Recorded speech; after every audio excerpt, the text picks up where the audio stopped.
아동권리보장원과 함께하는 자립지원교육 법률편입니다.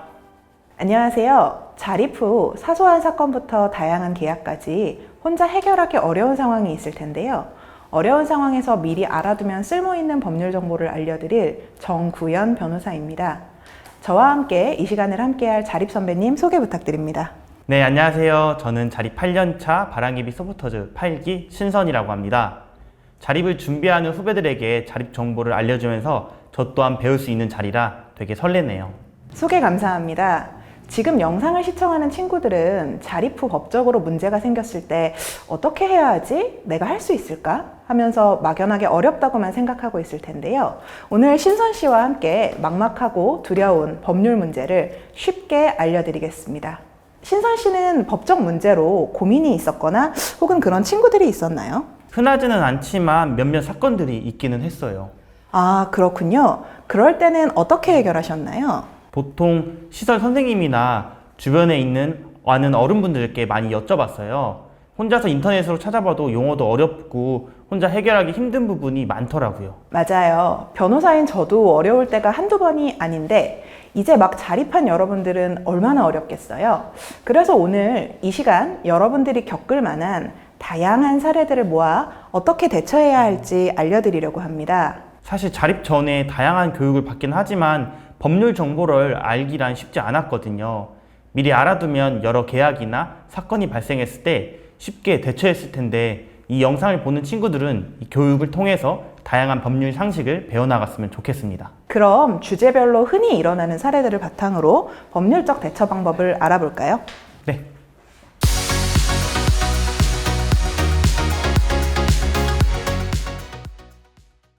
첫 번째 주제는 인터넷 기사, 뉴스로 많이 접하셨을 텐데요. 갈수록 기승을 부리고 있는 다양한 사기 피해에 대한 내용입니다. 이런 일을 당하면 안 되겠지만 혹시 신선 씨나 주변 친구들 중에 관련해서 피해를 보신 분이 있을까요? 네. 다행히 아직 저는 없지만 퇴소하고 얼마 안 된 친구들 같은 경우에는 아는 지인에게 핸드폰 가계통 사기를 당해서 빚을 진 경우도 있었고 온라인 카페에서 고액 알바라고 해서 가보니까 보이스피싱 수금책이었던 경우도 봤었어요. 맞아요. 뉴스에서만 볼 것 같았던 일들이 우리 일상에 생각보다 쉽게 노출되어 있습니다. 미리 알고 조심하면 충분히 예방할 수 있어요. 자립준비 청년 친구들에게 자주 일어나는 사기 유형 중 하나가 방금 신선 씨가 이야기해 주신 핸드폰 가계통이나 유심 사기입니다. 이제 핸드폰 가계통이 무엇인가 이렇게 말씀을 드리자면 핸드폰을 본인이 실제로 사용할 목적으로 구매하지 않고 남에게 팔아서 현금을 마련하는 걸 흔히 가계통이라고 부르는데요. 보통 기기 전체 할부 구매값이 120만 원이라고 하면 실제로 판매해서 받게 되는 돈은 그보다 훨씬 적은 금액입니다. 기기 할부값을 앞으로 본인이 계속 갚아야 하기 때문에 나머지 차액을 전부 이자로 내는 것이나 다름없어요. 아주 이율이 높은 대출이나 마찬가지인 상황이고 할부값을 밀리게 되면 더욱 높은 이율이 붙게 됩니다. 급한 돈이 필요하더라도 나중에 큰 위험이 될 수 있어서 주의하는 것이 좋습니다. 그리고 이때 핸드폰 안에 들어있는 유심을 빼지 않고 그대로 넘겨주거나 어떤 경우에든 유심을 팔라고 하는 상황이 있는데요. 유심을 넘겨주는 자체로 전기통신사업법 위반으로 범죄에 해당됩니다. 또 유심을 가져간 사람이 소액결제를 사용하면 억울하지만 그 대금이 본인 명의로 청구되어 다 갚아야 하는데요. 월 수십만 원씩 금액이 늘어날 수 있고 최악의 경우에는 보이스피싱 범죄에 사용돼서 보이스피싱범의 누명을 쓸 수도 있습니다. 네, 저도 구체적으로 알지 못했는데 이렇게 얘기를 들으니 무섭네요. 개인정보의 중요성을 잘 모르고 개통된 핸드폰을 함부로 넘겨주는 경우가 꽤 있는데 경각심을 가져야겠네요. 최근 보이스피싱, 스미싱 등 날이 갈수록 들어보지 못한 신종 사기가 많아진 것 같아요. 이에 대해서도 설명해 주실 수 있을까요? 보이스피싱, 스미싱 설명 하도 많이 들어서 더 이상 당하는 사람이 없을 것 같다고 생각하시죠? 여전히 전국에서 연령과 성별을 가리지 않고 많은 보이스피싱 피해가 일어나고 있습니다. 제 주위에도 실제로 보이스피싱으로 수천만 원의 피해를 입은 사람도 있어요. 보이스피싱 방법도 점점 더 진화해서 이제는 검찰이나 경찰, 금감원, 심지어 국정원 같은 공공기관의 공문을 위조하는 걸 넘어서 실제 홈페이지와 거의 똑같은 홈페이지까지 만들어서 사람들을 속이는 경우가 많아요. 그렇지만 다시 한번 원칙을 말씀드리자면 국가 공공기관은 절대로 일반 시민에게 계좌에 돈을 이체하라든가 꺼내라든가 그 돈을 어딘가로 보내라든가 하는 요구를 하지 않습니다. 범죄 수사를 할 때 그런 일이 필요하지도 않고 정말 100만 분의 1의 확률로 그런 일이 필요하다면 시민에게 부탁하지 않고 스스로 할 수 있습니다.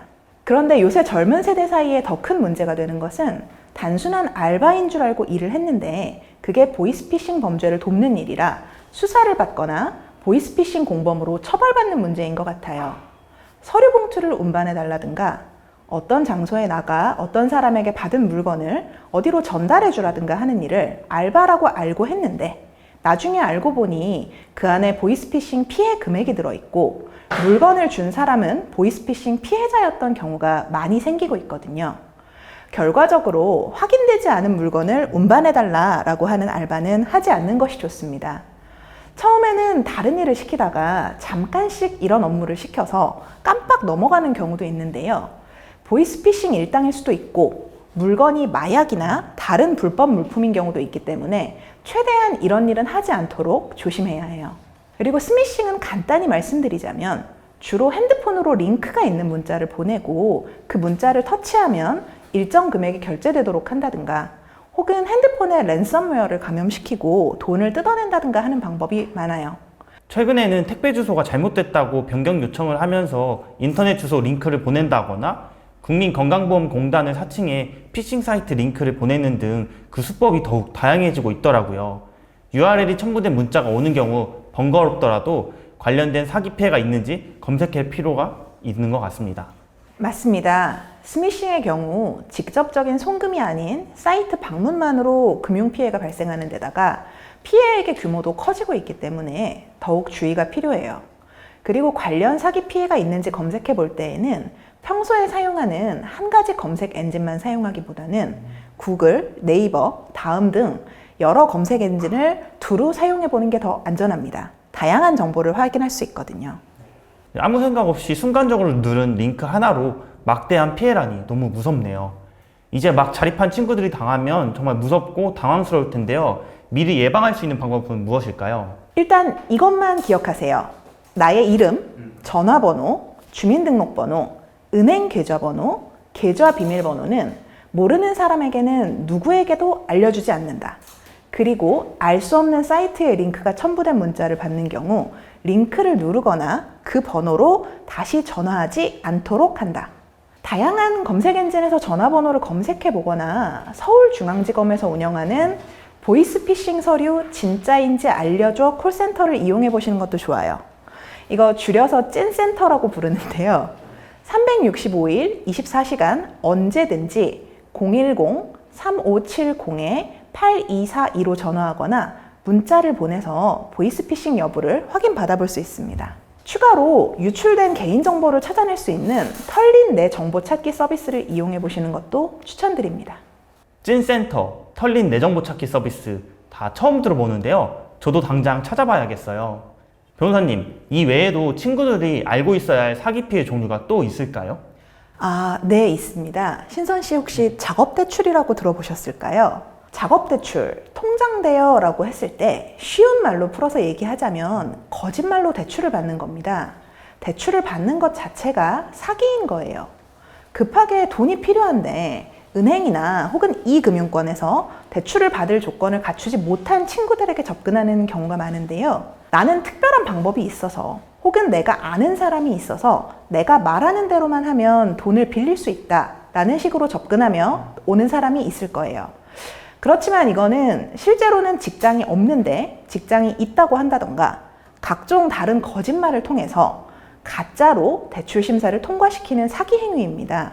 금융권 확인 전화에 응답을 하는 것처럼 대출 과정에 협력하는 것만으로도 사기 공범이 될 수 있기 때문에 절대로 이런 불법적인 대출 사기에 연루되어서는 안 됩니다. 또 작업 대출을 하게 되면 본인이 실제로 필요한 돈이 100만 원이라도 대출은 120만 원 혹은 150만 원 혹은 그보다 더 큰 금액을 받도록 하고 나머지 금액을 전부 수수료를 하면서 자기들이 가져갑니다. 그러면 내가 쓸 수 있는 돈은 100만 원인데 앞으로 갚아야 할 돈은 빌린 돈 150만 원 혹은 그 이상의 금액에 그 전체 금액에 대한 이자가 돼서 굉장히 높은 이자, 큰 돈을 갚아야 하는 거나 다름없죠. 어떤 식으로든 굉장히 위험하고 큰 손해를 입을 수 있기 때문에 반드시 조심해야 합니다. 이게 날이 갈수록 정말 다양한 수법의 사기들이 늘어나고 있네요. 오늘 알려드린 내용을 잘 기억하셔서 범죄에 노출되지 않으셨으면 좋겠습니다.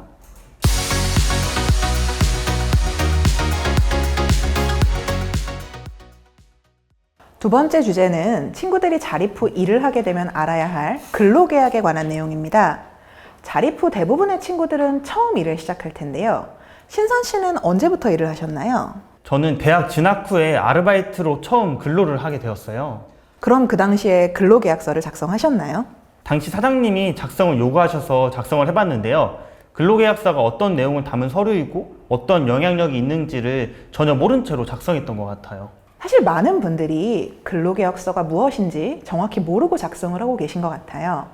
근로계약서는 일을 시작할 때 꼭 작성해야 하는 기본적인 사항인 만큼 그 내용에 대해 어느 정도 알고 있는 것이 중요합니다. 그럼 근로계약서라는 게 정확하게 무엇인가요? 근로계약은 근로자가 사용자에게 근로를 제공하고 사용자는 이에 대하여 임금을 지급하는 것을 목적으로 체결된 계약을 말합니다. 성인이 되기 전 청소년 시기에 아르바이트를 하는 경우에는 반드시 보호자 동의서와 함께 근로계약을 체결해야 합니다.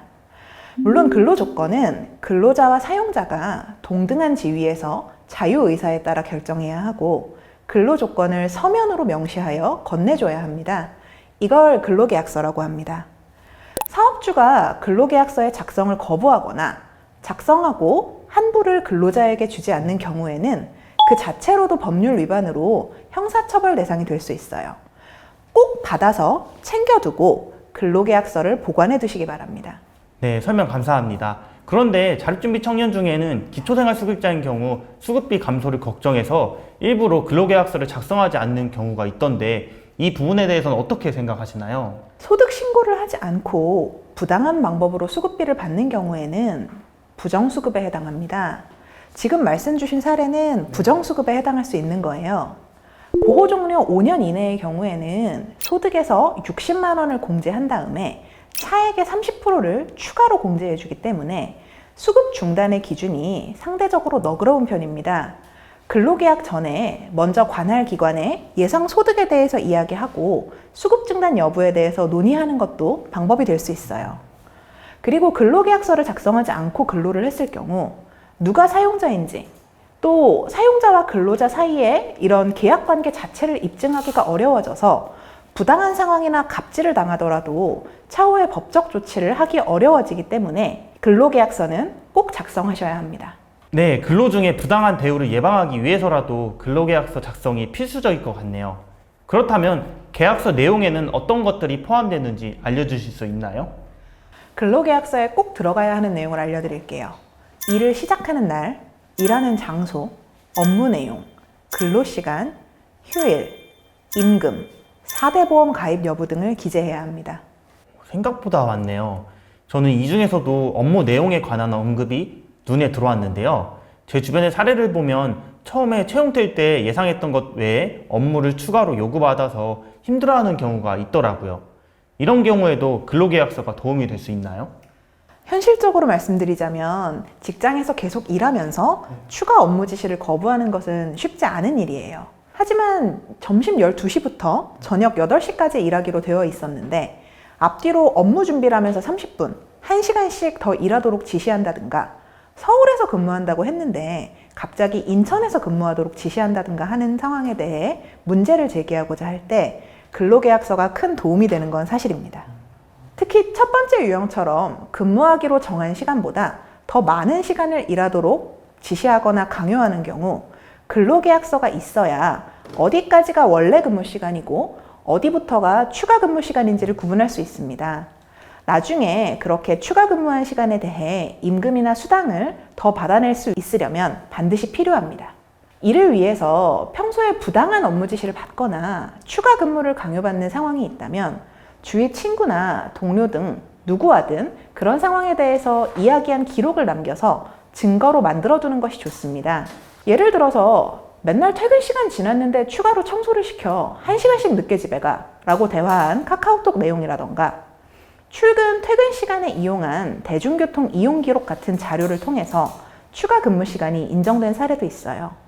물론 이런 법적인 다툼이 쉬운 것은 아니지만 증거가 없다면 아예 시도조차 해볼 수 없습니다.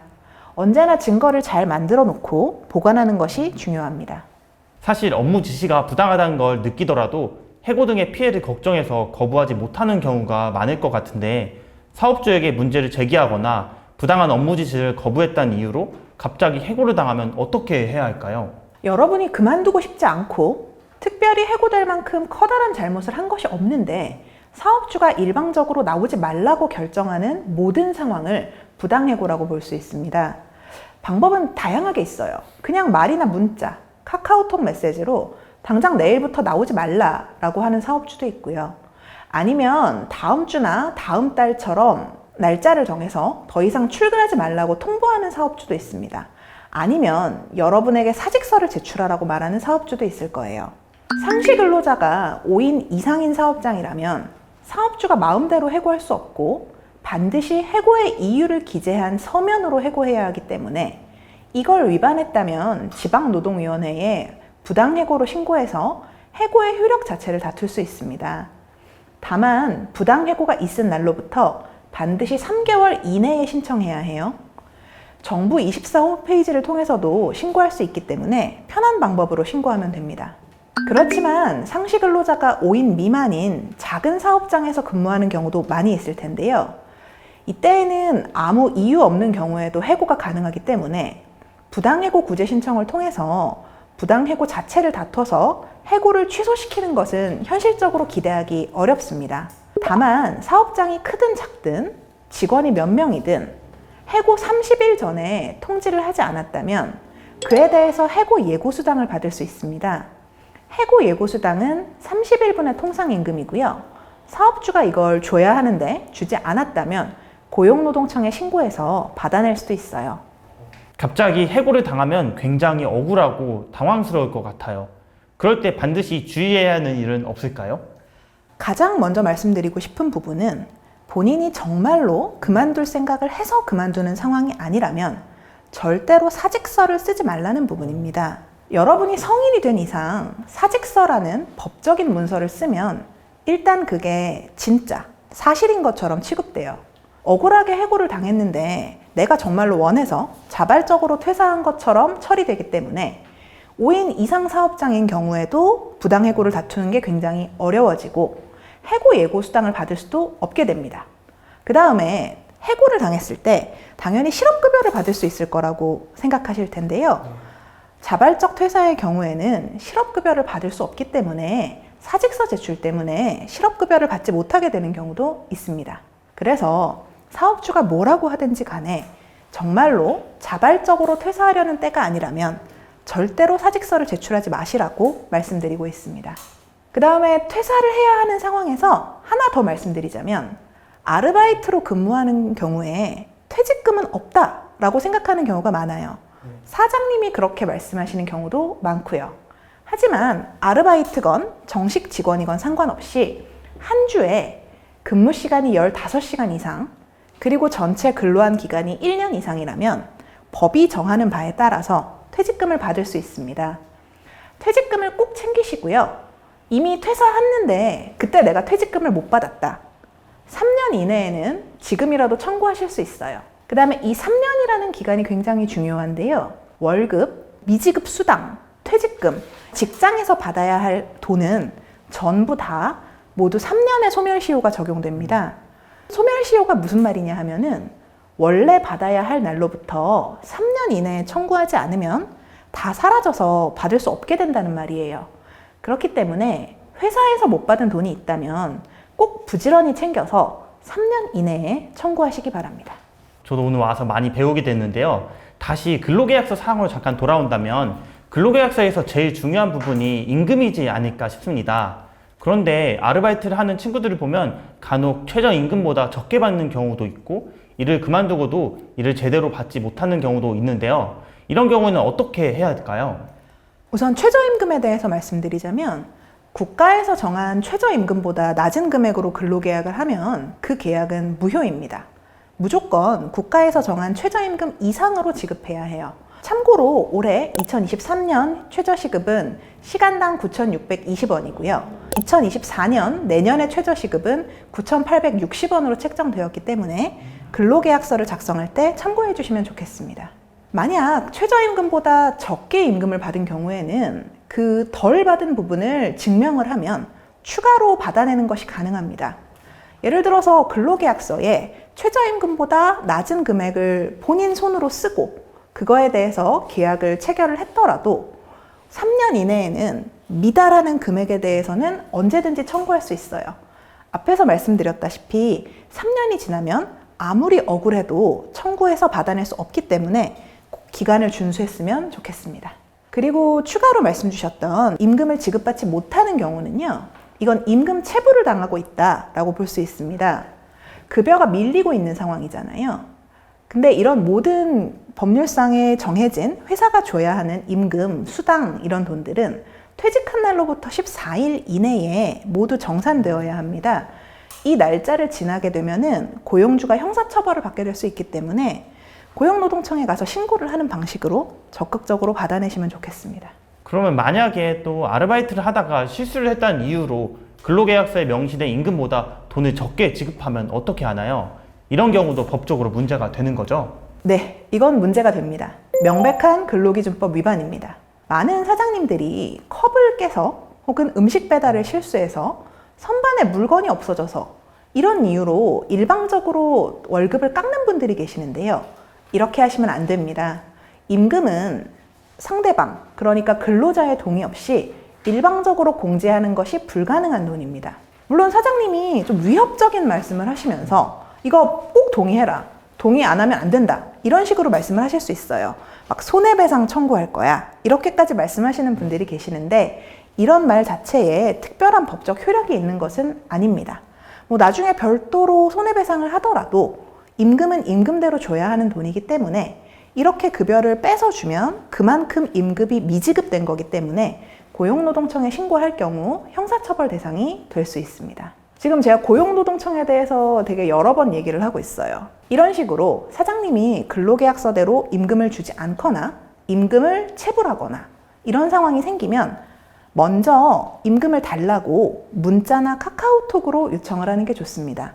그리고 계속적으로 안 주고 있으면 그 문자와 카카오톡을 증거자료 삼아서 근로계약서와 함께 가까운 고용노동청 민원실로 찾아가서 신고하시면 되는데요.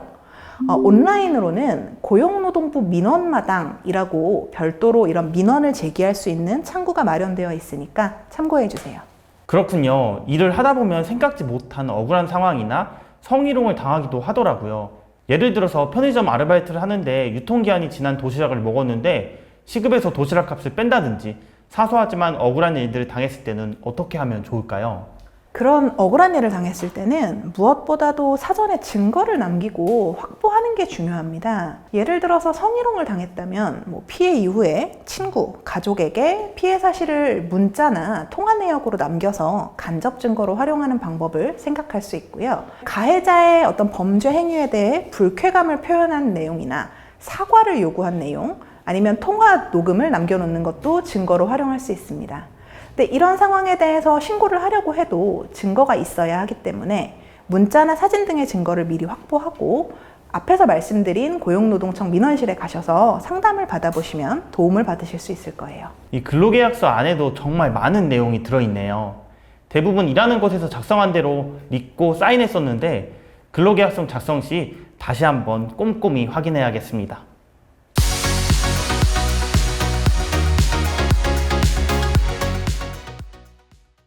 법률에 관한 주제 몇 가지 이야기하다 보니까 시간이 벌써 이렇게나 흘렀네요. 이번에는 우리가 생활하면서 겪는 작은 분쟁에 대해서 이야기해보고자 해요.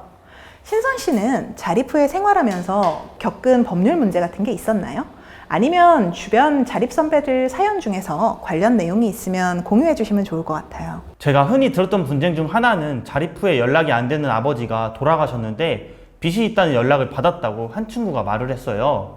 어떻게 알고 연락이 왔는지 모르겠지만 아버지가 남긴 빚을 자립 선배인 제 친구가 갚아야 한다며 어떻게 해야 하는지 물어보는 경우가 있었거든요. 이런 경우가 흔히 있죠. 그때 그 친구분은 언제 빚을 갚으라는 연락을 받았나요? 아마도 아버지가 돌아가시고 한 달도 안 된 시점이었을 거예요. 그러면 원칙적으로는 갚지 않아도 돼요. 상속은 부모님 혹은 가족이 돌아가시면 하게 되는데요.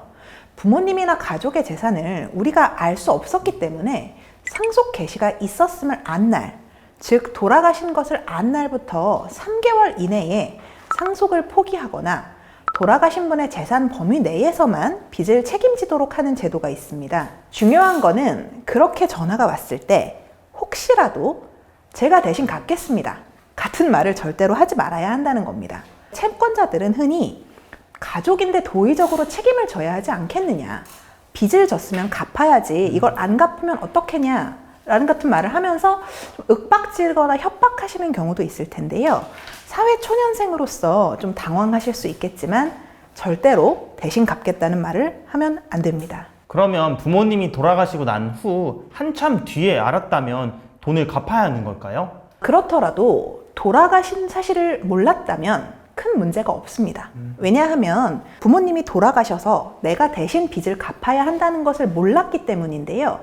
그 사실을 알게 된 날로부터 3개월 이내에만 조치를 취하면 됩니다. 그 다음에 내가 받을 돈보다 갚아야 될 돈이 많다는 사실을 몰랐다면 이거에 대해서 상속을 포기하거나 한정 승인을 하시는 게 좋습니다.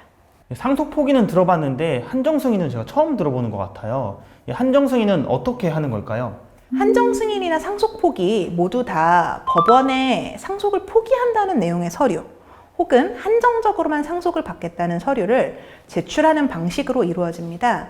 그런데 이 서류가 변호사라던가 혹은 작성한 경험이 있는 사람이 아니라면 꼼꼼히 작성하기가 쉽지 않아요. 그렇지만 너무 걱정하지 마시고 법률구조공단 그런 곳처럼 여러분을 도와주는 분들이 계십니다. 꼭 기억해야 할 것은 내가 이 상속의 대상이 되었다는 걸 안 순간부터 3개월 이내에 반드시 서류를 법원에 제출해야 한다는 거예요. 이 상속 사실을 알게 되면 괜히 당황해서 혹은 걱정해서 시간을 보내지 마시고요. 바로 법률구조공단이나 법률홈닥터와 같이 무료 법률 상담을 받을 수 있는 곳을 찾아가십시오. 친절하게 도와주실 거예요. 상속이 이루어졌다는 걸 알게 된 날로부터 3개월 이내에 한정 승인을 신청하면 된다는 점, 법률구조공단이나 법률홈닥터의 도움을 받으면 된다는 점 꼭 기억해야 되겠네요. 그럼 변호사님, 자립 후에 지원금을 받으려고 기초생활수급자 신청을 했는데 연락이 안 되지만 가족이 있다는 이유로 기초생활수급자 신청이 안 되는 경우도 종종 발생하거든요. 이런 경우에는 방법이 없을까요? 기초수급 지원을 받으려면 일정한 기준을 통과해야 돼요. 연락하지는 않더라도 돈을 벌고 있어서 수입이 있고 재산이 있는 가족이 있으면 기준을 통과할 수 없습니다. 민법에는 가족 간의 부양 의무가 있고 전통적인 생각에서 아무래도 가족인데 당연히 부양하겠지라고 생각하는 경향이 있었잖아요. 그래서 돈을 버는 가족이 있으면 이런 기초수급을 받는 것 자체가 어려웠습니다. 하지만 지금은 조금 달라졌어요. 돈을 벌고 있는 가족이 있더라도 부양, 즉 서로 돕지 않거나 돕는 것을 거부하거나 하면 국가에서 지원을 받을 수 있게 된 겁니다. 물론 구체적인 판단은 소득이나 재산 등을 모두 고려하지만 연락이 안 되는 가족이 있다는 이유만으로 지원을 받지 못하게 되는 경우는 많이 줄어들었습니다. 그러면 지원 신청이 어렵다고 할 때 어디에서 도움을 받을 수 있을까요? 행정복지센터에서 안 된다고 하면 그냥 포기하는 친구들이 너무 많거든요. 도움을 받을 것을 미리 알고 있으면 좋을 것 같아요. 시청이나 군청, 구청에 가시면 사회적 복지 전담 공무원이 있을 거예요. 가까운 시청, 군청, 구청에 가셔서 이런 사회복지 전담 공무원을 찾으시고요. 그 공무원에게 구체적인 상담을 받으시면 됩니다. 귀찮고 힘들다거나 혹은 시간이 맞지 않는다는 이유로 찾아가는 걸 주저하거나 미루는 분들이 계시는데 그러지 마시고요. 법적 문제를 도와줄 필요가 있을 때에는 법률구조공단이나 법률홈닥터를 찾아가셔도 도움을 받을 수 있습니다. 찾아가는 것을 주저하지 말라는 말씀이 와닿네요.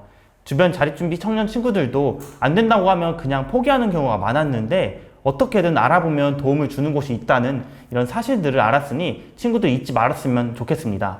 변호사님, 이 외에도 친구들이 알아야 할 사소한 법률 문제가 있을까요? 통장에 모르는 돈이 입금되었는데 어떻게 해야 되는지 물어보는 친구들이 종종 있었어요. 이게 모르는 돈이 입금되면 혹시 뭐 보이스피싱 관련된 범죄인 건가요? 뉴스 기사에서도 한 번씩은 본 것 같거든요. 그럼요. 요즘 워낙 피싱이나 신종 범죄가 많으니까요. 이제 가끔 드물게 정말 실수로 돈을 잘못 보내는 차고 송금의 사례도 있습니다. 하지만 이게 보이스피싱이건 진짜 차고 송금이건 대응하는 방법은 똑같습니다. 계좌에 모르는 돈이 입금되었을 때는 일단 절대로 내 돈을 새로 입금하거나 거기 있는 돈을 출금하지 마시고요. 그 상태 그대로 둔 채로 바로 은행 콜센터로 전화하시면 됩니다. 요즘 은행에서도 이런 사례가 굉장히 많아서 대응 시스템을 갖추고 있기 때문에 모르는 돈이 입금되었다라고 말하면은 알아서 처리해 줄 겁니다.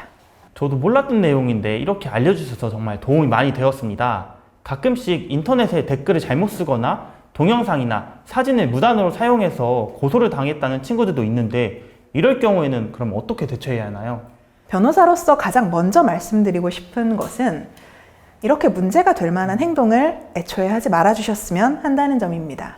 본인이 잘못된 행동을 하는 걸 알면서도 그게 너무 사소해서 문제가 되지 않을 거라고 생각하거나 혹은 내가 이렇게 하더라도 내가 했다는 걸 찾을 수 없을 거다 이렇게 생각하는 경우가 많으세요. 하지만 요즘은 기술이 굉장히 크게 발달했기 때문에 경찰이나 검찰 같은 수사기관에서 마음을 먹고 조사하면 대부분 검거됩니다. 그리고 일단 수사 대상이 되면 경찰이나 검찰에서 조사를 받으러 나오라 라는 전화 연락을 주로 받게 되실 텐데요. 돈에 관한 지시를 하지 않는다면 보이스피싱으로 의심하실 필요는 없습니다.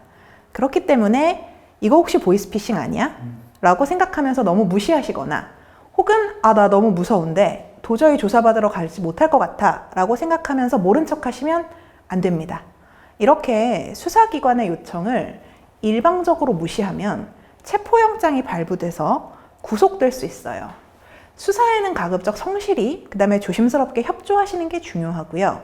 잘못한 행동이 있다면 반성하시되 조사 전에는 반드시 주변 어른들 혹은 변호사와 만나서 상담을 하시기 바랍니다. 왜냐하면 잘못은 5만큼 했는데 그것 이상으로 10, 100 이런 책임을 지게 되면 안 되니까요. 그래서 꼭 조사를 받으러 가시기 전에 주의와 상담을 하시고 조심해야 될 것들을 확인해야 합니다. 이미 조사를 받고 난 뒤에는 상황이 악화돼 버릴 수 있고 억울한 일이 생길 수 있어요. 일상생활에서 사소하게 일어나는 일들이지만 막상 다치면 어떻게 해결해야 될지 몰랐던 내용을 잘 알려주시니 저도 정말 도움이 많이 되었습니다.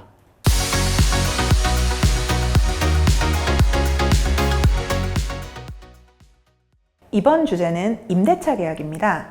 자립하면 제일 먼저 집을 구하게 될 텐데요. 신선 씨께서도 여러 번 집을 구해보셨을 것 같아요. 임대차 계약할 때 어려운 부분이 있었을까요? 대부분의 자립준비 청년들이 그렇듯 저도 처음에는 LH 전세임대로 집을 구했어요. 그래서 계약 당시 LH에서 계약 담당자분이 오셔서 많이 도와주셨는데 처음부터 제가 혼자 했으면 정말 어려웠을 것 같아요. 아직도 등기부등본 보는 법을 잘 모르고 계약서상에 무엇을 중요하게 봐야 될지 헷갈리는 부분들이 좀 많습니다. 맞아요. 영상을 보는 친구들 대부분 LH를 통해서 집을 구하실 텐데요. 계약할 때에는 담당자분이 오신다고 해도 친구들이 먼저 집을 알아봐야 하니까 임대차 계약 전반을 알아두는 게 중요하겠죠. 일단 집을 보러 다니시다 보면은 마음에 드는 집이 생기실 거예요. 신선 씨, 이렇게 마음에 드는 집이 나타나면 제일 먼저 해야 하는 게 어떤 걸까요? 글쎄요.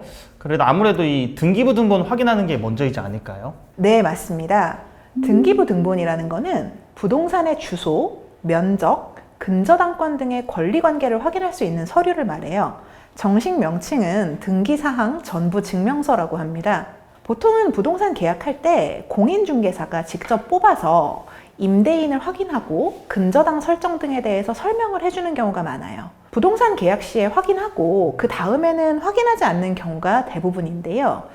요즘 전세 사기 이슈가 있기 때문에 수시로 생각이 날 때 한 번쯤 등기부 등본을 열람해 주시는 것도 좋습니다. 신선 씨는 이렇게 등기부 등본을 직접 보신 적이 있을까요? 네, 저도 최근에 전세 사기 이슈가 한창일 때 혹시나 해서 인터넷으로 찾아서 직접 열람한 적이 있었는데요. 인터넷 등기소 사이트에 접속해서 집 주소를 입력하고 수수료 700원을 결제하니까 바로 열람이 가능하더라고요.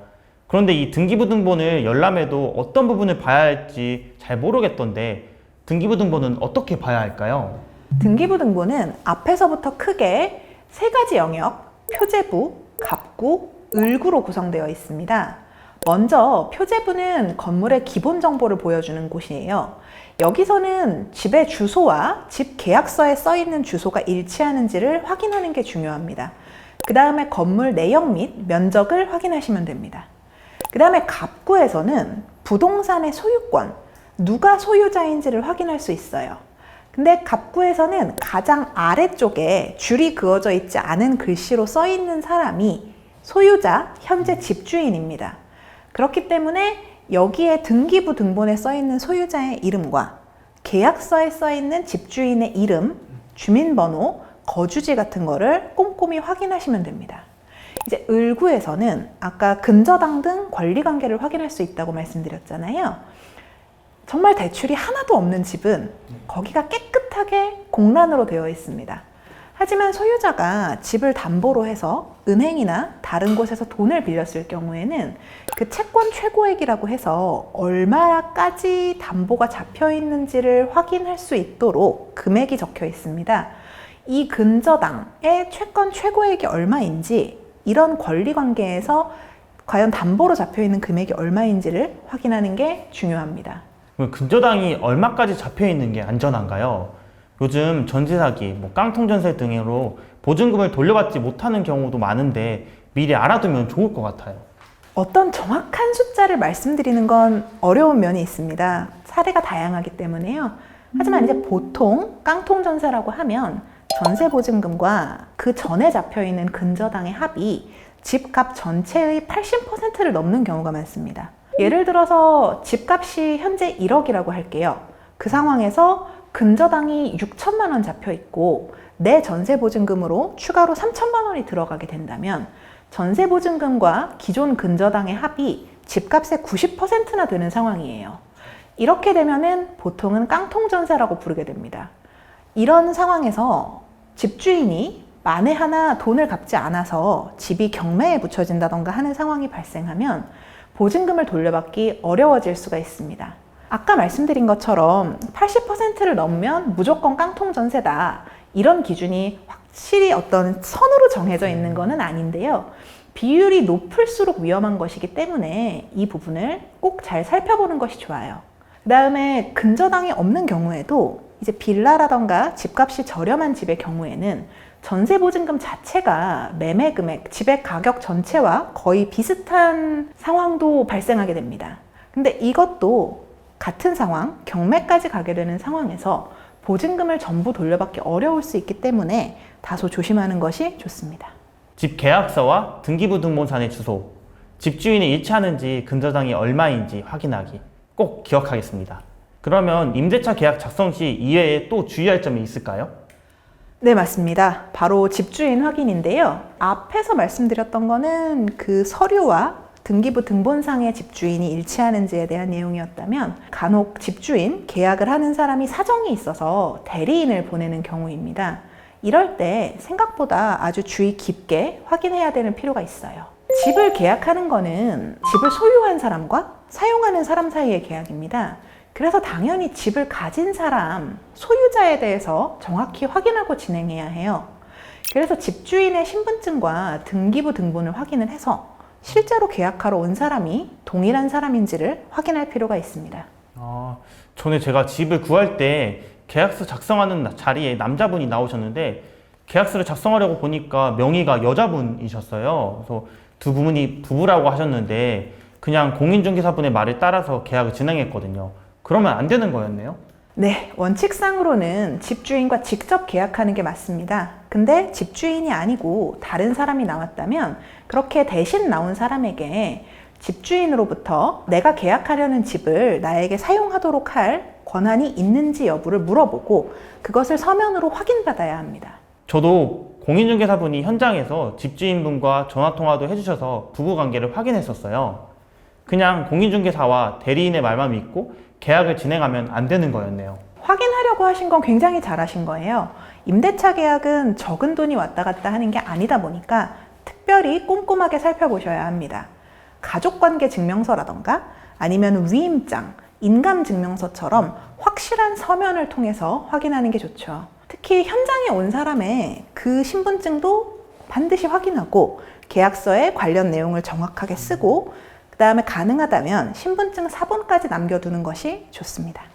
정리해서 말씀드리자면 집주인과 계약하러 온 사람이 같은 사람인지 확인하기, 대리인이 나왔다면 대리할 권한이 있는지 확인하기, 그 다음에 계약서에 대리인이 나왔다는 사실을 꼭 표시하기, 보증금은 반드시 집주인 명의의 계좌로 입금하기, 집주인이 오지 않고 대리인이 온 상황에서는 반드시 보증금을 입금한 전후에 집주인과 통화하거나 문자 같은 것으로 연락을 해서 내가 당신한테 돈을 보냈다라는 사실을 확실히 기록해두는 것들이 중요합니다. 등기부 등본과 집주인 확인 후에 임대차 계약이 완료되고 나면 전입신고 및 확정일자를 받는 걸로 알고 있는데 변호사님 맞을까요? 네, 정확히 알고 계시네요. 전입신고는 이사간 동네의 집에서 본인이 실제로 산다는 걸 공식적으로 인정받는 절차입니다. 확정일자는 임대차 계약을 했다는 사실을 행정복지센터에서 공식적으로 인정받는 절차고요. 그러니 늦지 않게 이사한 날 바로 하시는 게 좋습니다. 전입신고와 확정일자 날짜가 언제로 기록되어 있느냐에 따라서 주택임대차보호법에 따라 임차인으로서 얼마나 보호받을 수 있는지가 굉장히 크게 바뀌기 때문이에요. 그래서 주민등록증과 임대차 계약서 이렇게만 가지고 행정복지센터에 방문해서 공무원한테 물어보시면은 굉장히 쉽게 절차가 진행됩니다. 그다음에 전입신고는 부득이하게 온라인으로 해야 한다면 정부24 홈페이지를 통해서 진행하는 게 가능하고요. 확정일자는 정부24 홈페이지에서는 안 되고 대법원 인터넷 등기소 홈페이지에서 가능합니다. 아까 등기부 등본을 확인할 수 있는 홈페이지이기도 했죠. 다만 인터넷 등기소에서 확정일자를 받는 방법은 조금 복잡해요. 제가 하기에도 복잡한 때가 있었기 때문에 그냥 바로 행정복지센터로 가셔서 받는 게 가장 간단합니다. 그러면 집을 계약하고 살다 보면서 이리저리 고칠 부분도 생기는 경우가 종종 있는데요. 그럴 때마다 직접 해야 하는지 집주인한테 얘기해야 하는지 헷갈리는 경우도 있더라고요. 집수리 기준은 어떻게 되나요? 살다 보면은 크고 작은 부분에서 수리를 해야 하는 상황이 발생을 할 거예요. 그런데 그럴 경우에 대비해서 반드시 계약 전에 집의 상태를 사진이나 동영상으로 남겨놓는 게 좋습니다. 요즘은 다들 핸드폰으로 쉽게 사진이나 영상을 찍을 수 있잖아요. 근데 이제 전구를 간다던가 아니면 변기가 막혀서 뚫어야 한다던가 하는 정도의 사소한 그런 간단한 고장은 임차인이 직접 해결하는 게 맞습니다. 다만 결로가 생긴다, 곰팡이가 크게 피었다, 전기시설이 고장이 나서 단순히 전구를 갈아도 불이 들어오지 않는다, 이런 큰 고장의 경우에는 집주인에게 연락해서 수리해달라고 요구하는 게 맞습니다. 사소한 것은 직접, 비싸고 큰 것은 집주인, 이렇게 기억하면 되겠네요. 임대차 계약 기간이 만료되고 이사를 가야 하는 상황이면 집주인에게는 언제쯤 알리는 게 좋을까요? 임대차 기간이 끝나기 6개월 전부터 2개월 전까지의 기간에 집주인에게 저 이제 나갑니다, 계약을 종료하겠다라는 의사를 알려야 해요. 이 기간 동안 아무런 통보를 하지 않는다면 계약이 자동으로 연장됩니다. 네, 이사를 하게 된다면 미리 계획을 세워서 빨리 통보하는 것도 중요하네요. 변호사님, 요즘 전세 사기도 뉴스에서 이슈가 되었는데요. 전세 사기도 유형이 다양하더라고요. 전세 사기에 대해서도 알려주실 수 있을까요? 인천에서 이제 얘기가 시작됐었던 전세 사기가 요즘 전국으로 확대돼서 굉장히 많은 피해자가 발생했습니다. 이제 흔히 전세 기간이 만료되고 임차인이 집에서 나가려고 할 때 임대인이 보증금을 돌려주지 않는 경우에 전세 사기를 당했다라고 말을 하고 있는데요. 이게 처음부터 어떤 범죄 집단 혹은 범죄자가 사기 범죄를 의도하고 악의적으로 저지르는 경우도 있지만 그렇지 않은 사례도 있습니다. 다만 피해자 입장에서는 보증금을 돌려받지 못한다는 상황, 그래서 거액의 피해가 발생한다는 점에 있어서는 차이가 없죠. 가장 흔한 유형은 깡통 전세입니다. 앞에도 말씀드렸지만 간단히 말하자면 나중에 집이 경매되는 경우에 경매대금에서 보증금을 제대로 회수할 수 없는 경우를 의미하는 거예요. 집 전체의 가치에 비해서 전세 보증금이 너무 높거나 혹은 국가가 가져가야 할 세금, 은행의 근저당이 과다하게 잡혀 있는 경우가 많습니다. 이제 가장 좋은 방법은 전세보증금 반환 보증에 가입하는 거예요. 근데 이제 모든 주택에 대해서 보증보험 가입이 가능한 건 아니죠. 그럴 때 조심해서 주의해 볼 만한 사항은 같은 지역 내에 유사한 집의 매매 가격 수준을 국토부의 실거래가 공개 시스템이나 부동산 사이트 같은 여러 경로로 확인을 해서 전세보증금, 근저당 금액과 비교해 봐야 합니다. 그다음에 앞에 얘기한 것처럼 이런 근저당이랑 가압류, 가처분 같은 등기부 등본상의 을구에 적혀 있는 내용을 자세히 살펴보셔야 돼요. 근데 이런 을구의 내용은 일일이 확인하는 게 굉장히 전문적인 지식이 요구되는 경우가 많아서요. 거기에 내용이 복잡하게 적혀 있다면 주위에 도움을 요청하는 것도 좋습니다. 그 다음에 임대인에게 밀린 세금이 있는지 없는지 국세, 지방세 완납 증명서를 요구하는 것도 방법이에요. 그 다음에 앞서 말씀드린 것처럼 전입신고와 확정일자를 최대한 빠르게 받아두는 것은 늘 필요합니다. 그 다음으로 이건 정말 악의적인 사기범죄인데요. 전세보증금을 지급하기 전까지는 소유자와 근저당 모두 멀쩡한 상태로 두었다가 전세보증금을 받은 바로 그날 주택을 팔아버리거나 근저당을 설정하는 경우입니다. 이런 경우는 개인이 대응하는 게 정말 쉽지 않아요. 그나마 고려해 볼 만한 방법은 임대차 계약의 특약사항으로 자동해지라던가 손해배상 같은 조항을 넣는 건데요. 이것도 피해를 100% 예방하기는 어렵습니다. 그래서 이 부분에 대해서는 확정일자 효력 발생 시점을 확정일자를 한 다음 날이 아니고 그 당일로부터 발생시키는 방법으로 입법을 통해서 제도적인 보완 논의가 이루어지고 있습니다. 이제 그 다음으로는 소수지만 최근에 좀 늘어나고 있는 사례, 신탁재산입니다. 신탁재산은 개인이 아니고 신탁회사가 그 건물에 대해서 관리 권한을 가지고 있는 경우가 많은데요. 그러면은 신탁회사가 임대인이 돼야 합니다. 그런데 개인이 거기에 등기부 등본에 이름이 적혀 있기는 하거든요. 그걸 보여주면서 본인이 소유자인 척 임대차 계약을 체결을 하는 거예요. 그리고 전세보증금도 받아가고 월세도 매달 꼬박꼬박 받는 상황입니다. 근데 이거는 권한 없는 사람이 임대인인 척 이런 행위를 하는 것이기 때문에 이렇게 됐을 경우에 나중에 실제 권한을 가지고 있는 신탁회사가 쫓아내는 경우가 발생할 수 있어요. 그래서 등기부 등본을 꼼꼼히 확인하셔서 실제 부동산 소유자, 임대인, 보증금과 월세를 받는 계좌 주인이 모두 일치하도록 처리하시는 게 필요합니다. 전세 사기도 이렇게 유형이 다양한지 몰랐네요. 미리 알고 있지 않으면 저도 충분히 피해자가 될 수 있었을 것 같아요. 만약에 전세 사기를 당했다면 대처는 어떻게 해야 하나요? 본인이 전세 사기를 당했다고 생각이 되신다면 즉시 안심 전세 포털을 이용해서 도움을 요청하는 것이 좋습니다. 피해자 여러분은 전문가가 아니시기 때문에 본인이 혼자 알아서 대응하는 건 좋지 않아요. 전문가를 찾아가셔야 합니다. 오프라인 센터로는 서울 강서구, 인천의 부평구, 경기도 수원시, 부산 부산진구에 전세 피해 지원 센터가 마련되어 있고요. 온라인을 통해서 법률 지원부터 주거 지원, 금융 지원, 심리 상담 등 전세 사기 피해자에게 필요한 다양한 지원을 제공하고 있습니다. 사기 범죄에 해당하는 경우에 수사기관에게 수사를 의뢰해서 진행하는 단계까지 연결해 주기 때문에 많은 도움을 받으실 수 있습니다. 사전에 안심전세 포털 홈페이지를 통해서 지원이나 상담에 대해 예약을 하는 것이 진행에 유리하고요. 그렇지만 많이 급하다면 즉각적인 도움을 요청할 수도 있습니다. 저도 나름 잘 알고 있다고 생각했던 임대차 계약도 이렇게 다시 한번 정리하니까 부족한 부분이 많았다고 느껴지네요. 임대차 계약 같은 건 큰 돈이 들어가는 일이니까 영상을 보는 친구들도 잘 알아두고 꼼꼼히 계약했으면 좋겠습니다.